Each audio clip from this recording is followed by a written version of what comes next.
ética, transparência, prestação de contas. Num mundo altamente conectado, as instituições públicas precisam ouvir a sociedade para tornar as suas decisões mais legítimas e democráticas. Mas será que os gestores públicos vêm conseguindo fazer esse diálogo? O judiciário, que já foi considerado um poder fechado, está mais atento à importância da comunicação pública? Para tratar desse assunto, nós convidamos o filósofo e educador Mário Sérgio Cortella, autor de diversos livros e um dos palestrantes mais celebrados do país.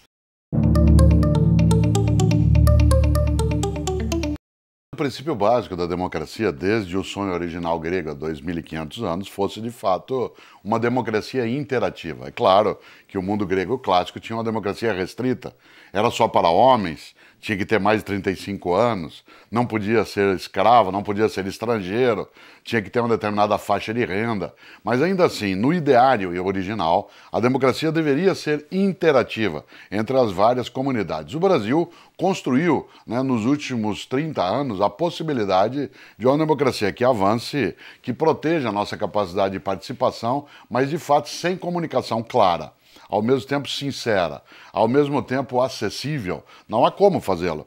Por outro lado, é claro que quando a gente imagina a importância que hoje tem as plataformas digitais, no nosso dia a dia, ela nos oferece instantaneidade, simultaneidade, conectividade e mobilidade. Portanto, esses 4 elementos a serviço, por exemplo, da transparência, e isso no campo, especialmente do judiciário, é um ganho democrático estupendo. É necessário lembrar que transparência não é desnudamento. Há situações no campo jurídico que são portadoras de sigilo. São aquelas que conduzem à obrigação de se ter ali a proteção, inclusive, da intimidade ou do segredo de justiça. Mas isso é diferente de uma justiça obscura, de uma justiça que fique na penumbra, de uma justiça cheia de segredos quando eles não precisam existir. Nesta hora, e fecho a resposta, a comunicação ela é um elemento da governança inteligente no serviço público. E não é qualquer comunicação.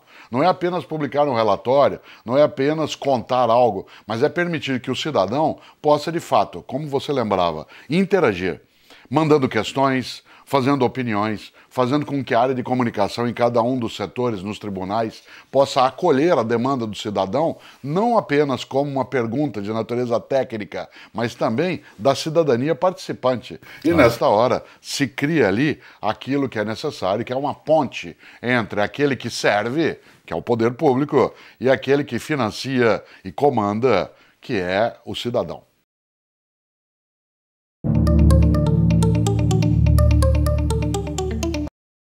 Eu não tenho dúvida de que, por exemplo, um juiz ou uma juíza, um magistrado, uma magistrada, precisam cautela em relação à expressão da opinião para evitar qualquer contaminação daquilo que fazem, mas não a instituição.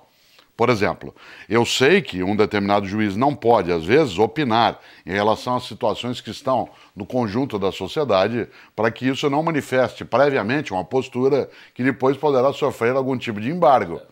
Mas, por outro lado, a instituição, o Poder Judiciário, seja um tribunal regional, seja um tribunal superior, ele precisa ter uma maneira de comunicação em que, se eu não vou ouvir, por exemplo, um juiz específico, ou eu, cidadão, não vou receber uma prestação de contas ou uma opinião por parte do presidente do tribunal, ao menos a área de comunicação, tal como acontece nas grandes democracias, tem de ter um porta-voz que possa levar a postura da instituição. Que um juiz vá falar, ou uma juíza, como eu disse, nem sempre se imaginaria adequado, porque isso poderia dar aso depois a qualquer travamento, como vício de forma dentro de um processo. Mas que a instituição precisa se comunicar, esse é um dever democrático. Nós não queremos obscuridade nas instituições que a nossa democracia sustenta. Não é quebra de sigilo, não é ofensa à privacidade de um magistrado, mas é, acima de tudo, o meu direito, como cidadão, de saber qual é a opinião de um dos 3 poderes sobre algo que está acontecendo no nosso cotidiano.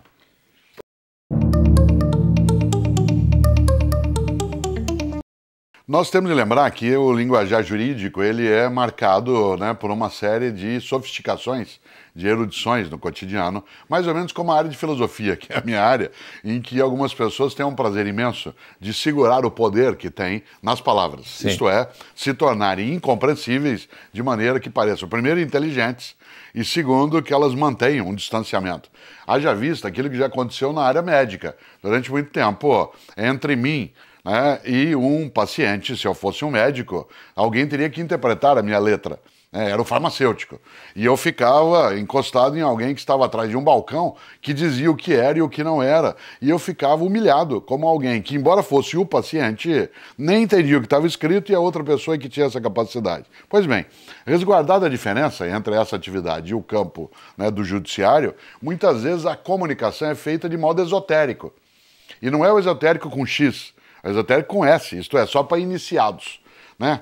Todas as vezes que a gente vai ler uma sentença, vai ler uma declaração, quem é leigo, como eu, a gente tem a sensação que está lendo uma bula de remédio. Pois bem, nosso país já determinou que bulas de remédio têm que ser claras.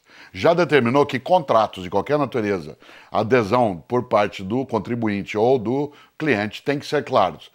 A linguagem de comunicação no campo do judiciário tem o dever da clareza. Esse dever da clareza é porque se promove mais justiça quando as pessoas têm mais nitidez daquilo que elas estão ouvindo, lendo ou fazendo. A obscuridade no campo da comunicação, ela é a quebra de um dever ético na área da justiça.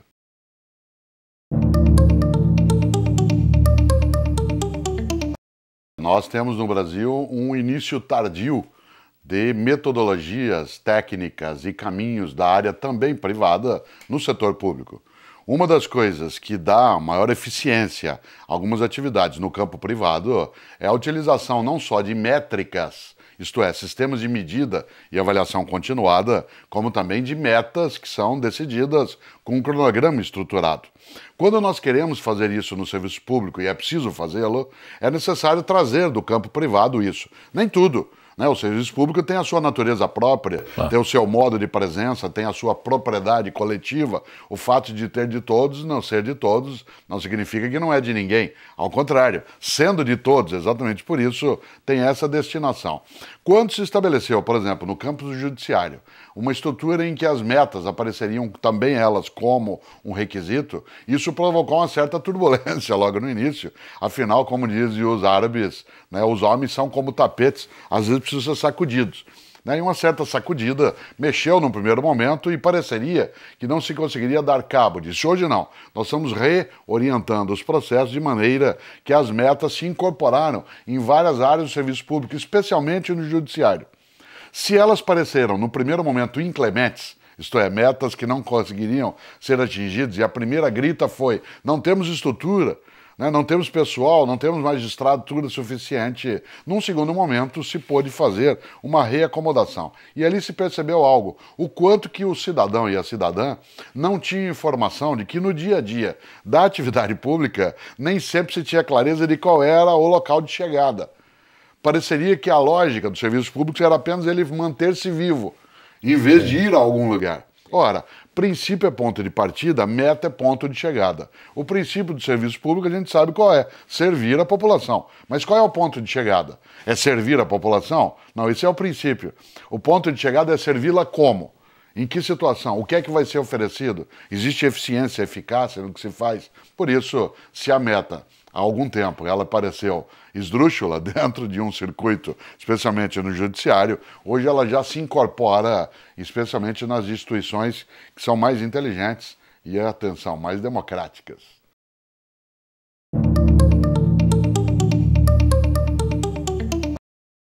Nessa relação de comunicação com a cidadania, que várias delas são arcaicas. O que é o arcaico? É o que já está ultrapassado, é o que não tem mais vitalidade, aquilo que não se aplica mais. O que é o tradicional? É aquilo que tem que ser preservado. Por exemplo, não se confunda idoso com velho. Não se confunda antigo com velho. Exemplo, o pensamento de Platão, a obra de Aristóteles, a música de Mozart, a discussão feita por Catulo da Paixão Cearense, tudo isso é antigo, não é velho. Velho é aquilo que não tem mais vitalidade, é aquilo que já é arcaico. No mundo do serviço público, muitas coisas são velhas e têm que ser deixadas para o passado. E outras são tradicionais. Por exemplo, a importância e o respeito na relação com o cidadão, a valorização do magistrado e da magistrada em relação àquilo que faz, o servidor público como alguém que se orgulhe daquilo que faz, como um grande serviço de fato à população e, portanto, algo que é antigo, mas não é velho. Né? Aquela satisfação de ser alguém que serve e que ganha a vida cuidando de vida. Você quer coisa mais honrosa do que ganhar a vida ajudando a cuidar de vida?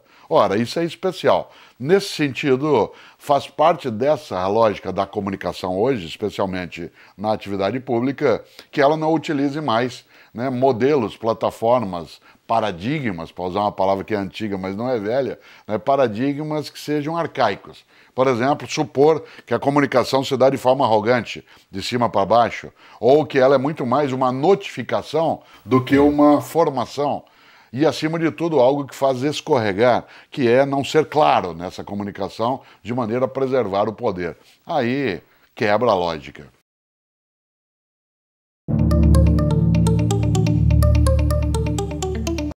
Ainda não, mas vai fazê-lo.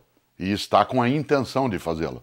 Nós encontramos em vários níveis do judiciário, encontramos em várias regiões do Brasil a disposição de homens e mulheres nesse campo de inclinar a sua atividade de maneira a fazer da comunicação não só uma atividade informativa, mas também ela formativa.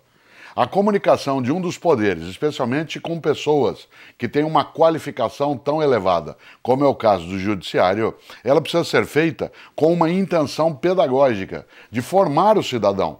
E também, é claro, com disponibilidade para ser formado pelo cidadão. Claro. Nosso grande educador Paulo Freire dizia sempre: ninguém educa ninguém, ninguém se educa sozinho. As pessoas se educam reciprocamente numa relação de convivência. Por isso, a comunicação no judiciário, insisto, tem que ter uma natureza pedagógica, isto é, formar as pessoas para compreenderem o que é e não apenas informá-las. Porque informar apenas alguém é dar a eles apenas um ponto de partida para ele chegar até algo que é um próximo passo.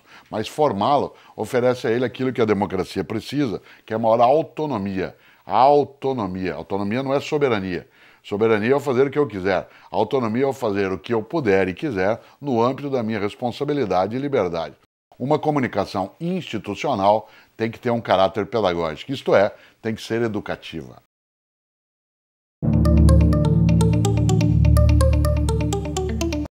Não há na área do jornalismo do dia a dia pessoas que tenham um conhecimento maior da noção, especialmente do linguajar, da atividade jurídica, que possa fazer uma tradução.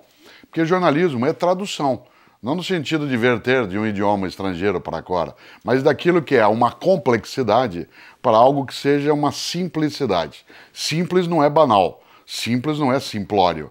É tarefa do jornalismo fazer exatamente esta tradução num linguajar que seja mais acessível, mais conhecido.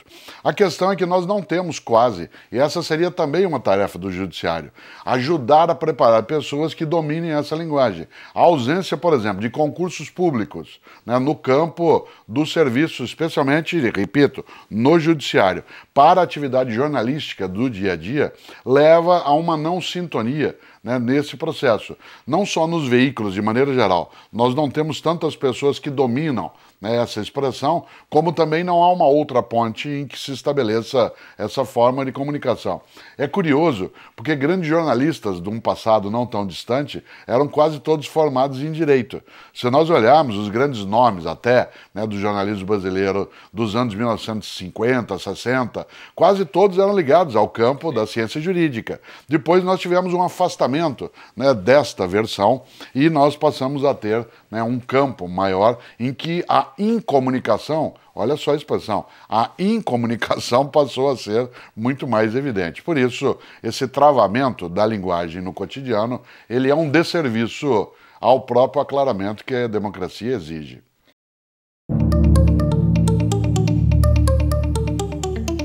Ela precisa ser vista, especialmente porque a comunicação pública com as suas várias instituições, ela é por nós financiada. Ela é, portanto, resultante do trabalho coletivo de uma sociedade que remunera essa estrutura. E, desse ponto de vista, aquilo que faz a comunicação pública é uma devolução daquilo que a ela foi oferecido como condição estrutural. Nesta hora, a discussão mais séria não é vetar, proibir o setor privado na área de comunicação, que ele continue fazendo sua propaganda, que ele possa até procurar seduzir em relação aos produtos, mas é dar à TV pública, ao rádio público, ao jornal público, à internet pública, um pouco isso que nós estamos fazendo aqui agora. Não só por conta da nossa presença, mas pela possibilidade de nós trazermos à tona alguns debates que, em tese, se diria, não interessariam ao conjunto das pessoas, mas que interessam a vários deles. E não fazê-lo, em nome desse não interesse, é não entender que a comunicação, ela não precisa ser fragmentada, mas ela pode ser segmentada. Né? Portanto, a comunicação pública, ela vai na direção da segmentação e não da fragmentação. De maneira geral, a comunicação privada, ela é muito uniforme. Ela vai, mais ou menos, como nós dois que estamos com ternos assemelhados. Né? Fica algo que parece que está no mesmo campo. E não o é. É necessário, na hora da gravata, fazer a distinção. Isto é, segmentar em vez de fragmentar.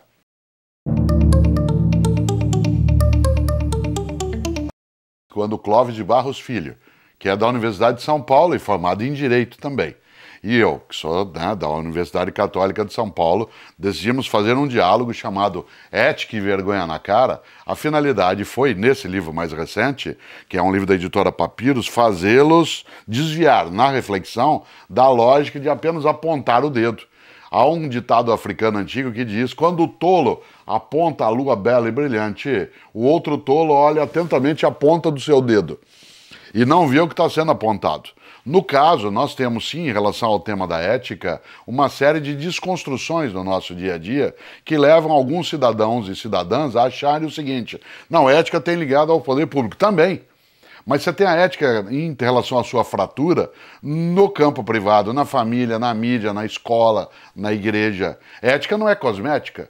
Ética não é algo que se faz só em relação ao servidor. Ética é algo que, sem dúvida, está conectada à tarefa pública de preservá-la de maneira saudável, mas é absolutamente fácil responsabilizar apenas serviço público por algumas coisas que são apodrecimento ético. Não deveriam sê-lo. Desse ponto de vista, cuidar de uma ética saudável é uma decisão, é uma escolha. Por isso que se fala de vergonha. Por exemplo, Kant dizia, e um dia nós conversamos aqui num dos programas, você e eu, Kant disse um dia: tudo que não puder contar como fez, não faça.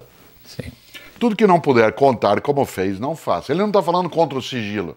Ele está falando tudo que você não puder contar, porque se alguém ficar sabendo, você vai ficar com vergonha de ter feito, então não faça. Isso vale em todas as áreas. Nesta hora, eu tenho um princípio, aliás, discuto isso nesse livro, Vanderlei, no Ética e Vergonha na Cara.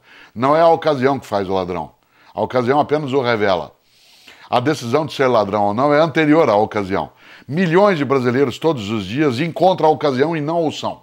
E algumas pessoas não precisam nem ter a ocasião direta, às vezes a constroem, porque a decisão de ser patife, ela é anterior à ocasião de sê-lo, né? Portanto, ela é uma escolha. E é claro, uma comunicação clara, uma comunicação que o judiciário ajude a trazer à tona, nos ajuda também a recusar essa patifaria quando ela parece óbvia, quando ela parece normal, quando ela parece parte da vida. Ela pode estar na nossa vida, mas ela não precisa estar e não estará. Professor Cortella, para encerrarmos, qual a melhor ética a ser seguida pela comunicação pública? Aquela que entende, primeiro, o cidadão não só como um financiador, mas como um beneficiário daquilo que é a comunicação pública. E, portanto, como alguém que tem que ter interesse nessa relação. Segundo, como um dever ético, né, da comunicação, de fazer com que aquilo que acontece na área que presta serviço a uma sociedade não fique colocado dentro de um container trancado à chave sem rodas. Né? Algo que fica absolutamente impenetrável. A comunicação não pode ser hermética. Ela tem, como dever ético, a clareza como um dos seus princípios necessários. E dentro disso, a acessibilidade. E as novas plataformas, elas favorecem imensamente esse acesso. Seja pela capacidade, como eu dizia antes, de conexão, de mobilidade, de instantaneidade. Deixar de usar esses recursos é furtar ao cidadão algo que não só ele tem direito, como ele tem necessidade. Aí sim, a nossa democracia ganha mais vigor, fica mais viçosa, ganha mais gosto, e a gente vai em direção ao futuro.